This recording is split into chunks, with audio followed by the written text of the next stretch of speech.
Hello friends, welcome to our channel. Government of India కింద పనిచేస్తున్నటువంటి Aadhaar centres ఉన్నాయి కదా, ఆల్ ఓవర్ ఇండియా వైడ్గా. ఈ యొక్క ఆధార్ సెంటర్స్లలో ఖాళీగా ఉన్నటువంటి సూపర్వైజర్ అలాగే ఆపరేటర్కి సంబంధించినటువంటి వేకెన్సీస్కి అధికారికంగా మనకి రిక్రూట్మెంట్ నోటిఫికేషన్ రిలీజ్ అయింది. మీ సొంత ఊరిలోనే జాబ్ పోస్టింగ్ అనేది ఉంటుంది. ఎటువంటి ఎక్స్పీరియన్స్ కూడా అవసరం లేదు. 12th పాస్ అయిన వాళ్ళందరూ కూడా అప్లై అయితే చేసుకోవచ్చు. మేల్ క్యాండిడేట్స్ అప్లై చేసుకోవచ్చు, ఫిమేల్ క్యాండిడేట్స్ కూడా అప్లై అయితే చేసుకోవచ్చు. జిల్లాల వారీగా రిక్రూట్మెంట్ అనేది చేస్తున్నారు కాబట్టి మర్చిపోకుండా మీరు మీ డిస్ట్రిక్ట్ నేమ్ అనేది వెంటనే కామెంట్ రూపంలో అయితే తెలపండి. సో మనకి ప్రజెంట్ కొన్ని డిస్ట్రిక్ట్స్కి సంబంధించి రిక్రూట్మెంట్ అయితే చేస్తున్నారు. మీ జిల్లాకి సంబంధించి కూడా నేను ఆ నోటిఫికేషన్ రాగానే అప్డేట్ అనేది ఇస్తాను కాబట్టి సో తప్పనిసరిగా కామెంట్ అయితే చేయండి, వీడియోని లైక్ చేసి. అండ్ ఛానల్ని ఫస్ట్ టైం చూస్తున్న వాళ్ళు ఇప్పుడే సబ్స్క్రైబ్ చేసుకొని వీడియోని చివరి వరకు చూసేసి అప్లికేషన్స్ అనేవి పెట్టుకోండి. డీటెయిల్స్లోకి వెళ్ళినట్లయితే అధికారికంగా మనకి గవర్నమెంట్ ఆఫ్ ఇండియాకి సంబంధించినటువంటి ఆధార్కి సంబంధించినటువంటి కామన్ సర్వీసెస్ సెంటర్స్ ఉంటాయి కదా, ఆల్ ఓవర్ ఇండియా వైడ్గా. సో ఈ యొక్క కామన్ సర్వీసెస్ సెంటర్స్లలో ఖాళీగా ఉన్నటువంటి ఈ యొక్క ఆధార్ సూపర్వైజర్స్ అలాగే ఆపరేటర్కి సంబంధించినటువంటి వేకెన్సీస్కి అప్లికేషన్స్ అనేవి ఇన్వైట్ చేస్తున్నట్లు ఇక్కడ అధికారికంగా మనకి వెబ్సైట్లోనే నోటిఫికేషన్ అనేది రిలీజ్ చేయడం అయితే జరిగింది. ఆల్ ఓవర్ ఇండియా వైడ్గా దాదాపు అన్ని స్టేట్స్లలో కూడా ఇక్కడ వేకెన్సీస్ని అయితే రిక్రూట్మెంట్ అనేది చేస్తున్నారు. ఇక్కడ చూడండి, ఫస్ట్ ఆంధ్రప్రదేశ్కి సంబంధించి ఇక్కడ వేకెన్సీస్ ఉన్నాయి. అలాగే ఇక్కడ కొంచెం ఇంకా కిందికి స్క్రోల్ చేస్తే సో తెలంగాణకి సంబంధించి కూడా ప్రజెంట్ రిక్రూట్మెంట్ అనేది చేస్తున్నారు. మనకి ఆల్రెడీ అప్లికేషన్ ప్రాసెస్ అనేది స్టార్ట్ కావడం అయితే జరిగింది. సో లాస్ట్ డేట్ వచ్చేసి మనకి 1st ఆగస్ట్ వరకు అయితే టైం ఉంది. సో 1st ఆగస్ట్ లోపు మీరు రిక్రూట్మెంట్కి అయితే అప్లై చేసుకోవాలి. ఎలా అప్లై చేయాలంటే డైరెక్ట్గా మనకి ఇక్కడ అప్లై నౌ పైన క్లిక్ చేసి అప్లికేషన్స్ అయితే పెట్టుకోవచ్చు. ఆల్ ఇండియన్ సిటిజన్స్ మీరు ఏ స్టేట్కి చెందిన వాళ్ళైనా సరే ఈ నోటిఫికేషన్కి అప్లై చేసుకోవచ్చు. మీ సొంత ఊరిలో మీ సొంత ఊరికి దగ్గరలో ఉన్నటువంటి ఆ యొక్క ఆధార్కి సంబంధించి సిఎస్సి సెంటర్స్ ఉంటాయి కదా, వాటిలో మీరు వర్క్ చేయాల్సి ఉంటుందన్నమాట. మీరు అక్కడ అప్లై నౌ పైన క్లిక్ చేసినట్లయితే మీరు ఏ స్టేట్కి సంబంధించి అప్లై నౌ పైన క్లిక్ చేస్తే ఆ స్టేట్కి సంబంధించి ఇక్కడ ఆ వేకెన్సీస్ డీటెయిల్స్ అనేవి చూపిస్తుంది. ఇక్కడ నేమ్ ఆఫ్ ది పోస్ట్ వచ్చేసరికి Aadhaar supervisor are operator district అని చెప్పేసి ఇచ్చారు. అప్లై చేయడానికి లాస్ట్ డేట్ ఆగస్ట్ 1 వరకు ఉంది. ఆ డేట్ లోపు అయితే మనం అప్లికేషన్స్ పెట్టుకోవాలి. మీరు ఏ స్టేట్కి సంబంధించి అయితే అప్లై చేయాలనుకుంటున్నారో ఆ స్టేట్కి సంబంధించి అప్లై నౌ పైన క్లిక్ చేస్తే సో మనకి ఈ విధంగా ఏ డిస్ట్రిక్ట్లలో వేకెన్సీస్ ఉన్నాయి ఆ డీటెయిల్స్ అనేవి చూపిస్తుంది. ఈ రిక్రూట్మెంట్ అప్లై చేయడానికి మీకు ఉండాల్సినటువంటి ఎలిజిబిలిటీ క్రైటీరియా విషయానికి వచ్చినట్లయితే సో మీకు మినిమం ఏజ్ అనేది 18 ఇయర్స్ ఆఫ్ ఏజ్ ఉండాలి. మ్యాక్సిమం అనేది ఇక్కడ మెన్షన్ చేయలేదు కాబట్టి మీకు మ్యాక్సిమం ఎంత ఏజ్ ఉన్నా కూడా అప్లై అయితే చేసుకోవచ్చు అనమాట. అంటే మీకు 40 ఇయర్స్ అబోవ్ ఉన్నా కూడా అప్లై అయితే చేసుకోవచ్చు. క్వాలిఫికేషన్ అంటే అర్హత విషయానికి వచ్చినట్లయితే ఎడ్యుకేషనల్ క్వాలిఫికేషన్స్ 12th క్లాస్ అనేది పాస్ అయితే సరిపోతుంది. అంటే ఇంటర్మీడియట్ కానీ లేదా సీనియర్ సెకండరీ చేసినా ఎలిజిబుల్, లేకపోతే 10th పాటు 2 ఇయర్స్ ఐటీఐ చేసినా కూడా అప్లై చేసుకోవచ్చు. లేకపోతే మీరు ఒకవేళ 10th పాటు పాలిటెక్నిక్ డిప్లొమా చేసినా కూడా అప్లై అయితే చేసుకోవచ్చు అని చెప్పేసి ఇచ్చారు.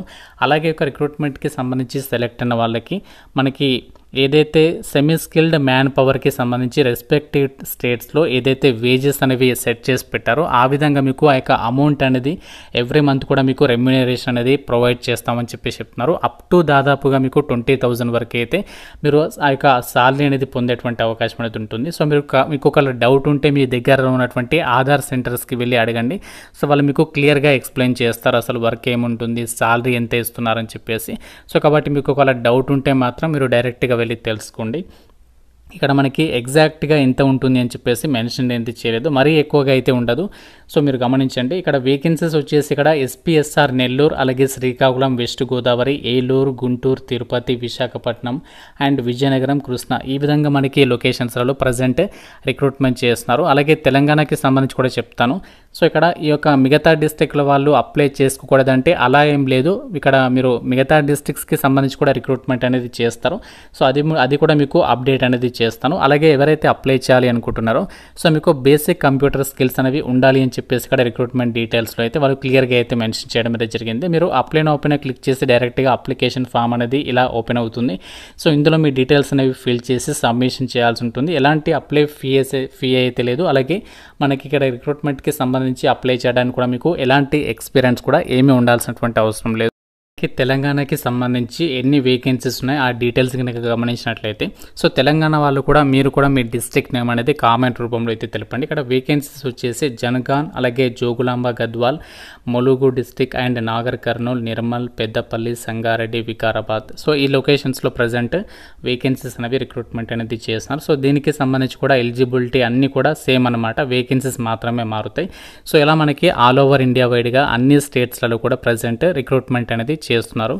మనకి ఇప్పుడు ఏదైతే ఆధార్ సెంటర్లలో వేకెన్సీస్కి సంబంధించి నోటిఫికేషన్స్ వచ్చాయి కదా, సూపర్వైజర్ అలాగే ఆపరేటర్ వేకెన్సీస్కి సంబంధించి, అయితే ఈ రిక్రూట్మెంట్కి అప్లై చేయడానికి సో మీకు అప్లై చేసేటప్పుడు అక్కడ సర్టిఫికేట్ అనేది అడుగుతుంది. అంటే సర్టిఫికేట్ అనేది అప్లోడ్ చేయండి అని చెప్పేసి అయితే అడుగుతుంది. అయితే మీరు ఈ యొక్క ఆధార్ సెంటర్స్లలో వర్క్ చేయడానికి సంబంధించి మీరు సర్టిఫికేషన్ అనేది చేయాలన్నమాట. సో దానికి సంబంధించి కానీ మీరు ఇక్కడ వెబ్సైట్ అనేది ఈ యొక్క ఆధార్స్కి సంబంధించి మరొక వెబ్సైట్ అనేది ఓపెన్ చేయాలి.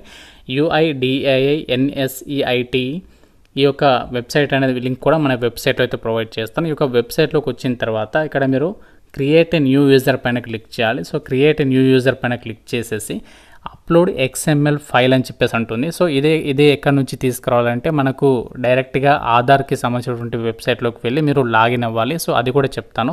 సో ఆ యొక్క XML ఫైల్ అనేది ఇక్కడ మీరు అప్లోడ్ చేసిన తర్వాత షేర్ కోడ్కి సంబంధించి ఇక్కడ ఎక్స్ట్రాక్ట్ చేసేసి సో మిగతా డీటెయిల్స్ అన్నీ కూడా అప్డేట్ చేసి మనం ఇందులో మొత్తం ప్రొఫైల్ అనేది క్రియేట్ చేసుకొని లాగిన్ అయిన తర్వాత ఏంటి అంటే మనం ఇందులో ఆ యొక్క ఫీజు ఉంటుంది ఎగ్జామినేషన్కి సంబంధించి. సో ఇక్కడ ఫీ డీటెయిల్స్ని కూడా ఇచ్చారు. ఆ యొక్క ఫీ అనేది పే చేసేసి ఆ కోర్స్ అనేది కంప్లీట్ చేసిన తర్వాత ఏంటి అంటే మీకు వాళ్ళు సర్టిఫికేట్ అనేది ఇస్తారు. ఆ సర్టిఫికేట్ అనేది మనము ఈ యొక్క సూపర్వైజర్గా కానీ ఆపరేటర్గా కానీ వర్క్ చేయడానికి కంపల్సరీ అనమాట. సో ఆ సర్టిఫికేట్ అనేది మనము అప్లోడ్ చేయాల్సి ఉంటుంది. సో దీనికి సంబంధించి మీకు ఒకవేళ సర్టిఫికేట్ ప్రజెంట్ లేకపోతే ప్రాబ్లం లేదు, మనకి ఇప్పుడు కాకపోయినా మళ్ళీ మనకి ఫర్దర్గా కూడా నోటిఫికేషన్ అది వస్తుంది, అప్పుడు మీకు డెఫినెట్గా యూజ్ అవుతుంది కాబట్టి చెప్తున్నాను. అంటే ఎవరికైతే కంపల్సరీగా నాకు ఆధార్ సెంటర్లో వర్క్ చేయాలని చెప్పేసి ఇంట్రెస్ట్ ఉంది అని చెప్పేసి ఉంటారు కదా, సో వాళ్ళకి మాత్రం డెఫినెట్గా అయితే హెల్ప్ అవుతుంది. సో మీరు ఈ యొక్క వెబ్సైట్లోకి వచ్చేసి కంపల్సరీగా మీరు ఇందులో న్యూ యూజర్ పైన క్లిక్ చేసి ఇందులో మొత్తం కూడా ప్రొఫైల్ అనేది రెడీ చేసుకొని ఆ టెస్ట్ అనేది వీళ్ళు ఒక చిన్న టెస్ట్ కండక్ట్ చేస్తారు. ఆ టెస్ట్ అనేది మనము అటెంప్ట్ చేసిన తర్వాత సర్టిఫికేషన్ అనేది ప్రొవైడ్ చేస్తారనమాట. ఇక్కడ XML ఫైల్ అనేది ఎలా అప్లోడ్ చేయాలి అది కూడా మీకు చూపిస్తాను. XML ఫైల్ అనేది అప్లోడ్ చేయడానికి ఒక వెబ్సైట్ ఏదైతే ఉందో మై ఆధార్ UIDAIకి సంబంధించి వెబ్సైట్లోకి మీరు వెళ్ళేసి ఫస్ట్ లాగిన్ అవ్వాల్సి ఉంటుంది. ఇక్కడ లాగిన్ పైన క్లిక్ చేసేసి సో మీ యొక్క ఆధార్ నెంబర్ అనేది ఎంటర్ చేసేసి అక్కడ మీరు క్యాప్చా ఇచ్చేసి లాగిన్ విత్ OTP పైన క్లిక్ చేస్తే మీ ఆధార్కి లింక్ అయిపోయినటువంటి నెంబర్కి OTP వెళ్తుంది. ఆ యొక్క OTP ఎంటర్ చేస్తే మీ యొక్క లాగిన్ అయితే అవుతుందన్నమాట ఆధార్కి సంబంధించి. ఆధార్ వెబ్సైట్లో లాగిన్ అయిన తర్వాత కొంచెం ఈ విధంగా కిందికి అయితే స్క్రోల్ చేయండి. సో స్క్రోల్ చేసినట్లయితే ఇక్కడ మీకు ఆఫ్లైన్ KYC అని చెప్పేసి కనిపిస్తుంది. ఈ ఆప్షన్ పైన క్లిక్ చేయాలి. సో క్లిక్ చేసిన తర్వాత ఇక్కడ మనకి ఒక 4 డిజిట్స్కి సంబంధించి మీరు ఇక్కడ పాస్వర్డ్ అనేది సెట్ చేసుకోవాలి. మీకు నచ్చినటువంటి డిజిట్స్ అనేవి ఇక్కడ ఇచ్చేసి సో డైరెక్ట్గా డౌన్లోడ్ పైన క్లిక్ చేస్తే మీకు ఒక జిప్ ఫైల్ అనేది డౌన్లోడ్ అవుతుంది. దాన్ని మనము డైరెక్ట్గా మీరు సేవ్ చేసేసుకోండి. డైరెక్ట్గా సేవ్ చేసి ఎక్స్ట్రాక్ట్ చేయదు, డైరెక్ట్గా సేవ్ చేసుకొని ఆ ఫైల్ని అప్లోడ్ చేయాలి.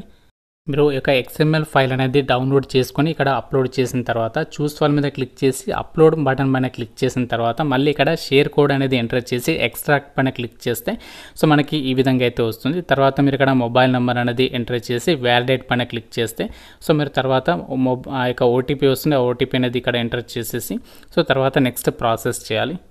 ఇక XML డాక్యుమెంట్స్ అనేది అప్లోడ్ చేసి మొబైల్ నెంబర్ ఎంట్రీ చేసి OTP అనేది ఎంట్రీ చేసిన తర్వాత మనకి ఒక రిజిస్ట్రేషన్ అనేది కంప్లీట్ అయితే అయిపోతుంది. సో ఈ విధంగా రిజిస్ట్రేషన్ కంప్లీట్ అయిన తర్వాత సో మీకు ఆ స్క్రీన్ పైన ఆ యొక్క ID అండ్ పాస్వర్డ్ అనేది వస్తుంది. సో దాని త్రూగా మనము లాగిన్ అవ్వాలి. సో లాగిన్ అయిన తర్వాత కూడా ఇంకా చాలా ప్రాసెస్ ఉంటుంది. ఆ లాగిన్ అయిన తర్వాత ఆ ప్రాసెస్ చేసిన తర్వాత మనకి బ్యాంకు నుంచి ఒక అథరైజేషన్ లెటర్ కూడా అప్లోడ్ చేయాలి. అవన్నీ చేసిన తర్వాత ఏంటి అంటే మనకు అప్పుడు ఆ యొక్క టెస్ట్కి సంబంధించి వాళ్ళు ఎప్పుడు కండక్ట్ చేస్తారు ఏంటి అనేది ఇన్ఫర్మేషన్ చేస్తారు. సో దాన్ని బట్టి మనము ఆ టెస్ట్ అటెంప్ట్ చేసిన తర్వాత మనకి సర్టిఫికేట్ అనేది ప్రొవైడ్ చేస్తారనమాట. సో ఇలా మనము ఈ యొక్క సర్టిఫికేట్ అనేది పొందొచ్చు.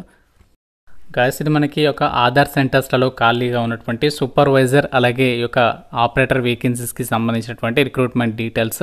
సో దీనికి సంబంధించి నోటిఫికేషన్ అప్లై లింక్స్ అన్ని కూడా మీకు డిస్క్రిప్షన్లో కామెంట్ సెక్షన్లో ఇస్తాను. ఆ లింక్స్ పైన క్లిక్ చేసి రిక్రూట్మెంట్కి సంబంధించి అయితే అప్లై చేయండి. సో ఇంకా మీకు ఏదైనా డౌట్ ఉంటే నాకు కామెంట్ రూపంలో అయితే అడగండి. ప్రతి ఒక్కరు కూడా లైక్ చేసి ఒక వీడియోని మీ ఫ్రెండ్స్తో అయితే షేర్ చేయండి. ఛానల్ని సబ్స్క్రైబ్ చేసుకోండి. Thank you so much guys.